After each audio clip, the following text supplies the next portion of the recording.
Hey everyone, Technomentary here with the video for you guys. In today's video, I'm going to show you how to use split view on your Mac. So let's get started.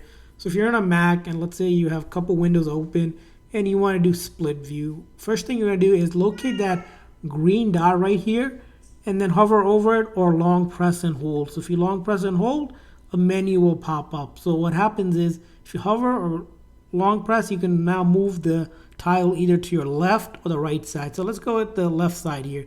And when you do that, it's going to be split even on the left side. And then for your second program, you'll click on another one that you had open. For example, I'll click on this one. And now I can see I have two different windows here running side by side. And when it comes to other things, you can also make it even adjusted accordingly by pressing and holding that middle line right there that you see. You'll see a middle line. Now, along with that is you can also move these around. So you can hold it at the top here, press and hold, and then move to switch between left and right. So if you wanted to adjust that accordingly.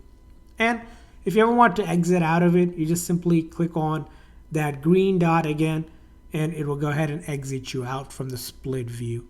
So that's how you use split view on your Mac. Now, there's also other things you can do like swipe up and then choose between different views, but if you play around with this, you'll be able to go ahead and figure out how to use split view in the way that you want. Again, I hope this video was helpful, so please consider a like and subscribe button for more tips and tricks like this one. We'll see you guys next time.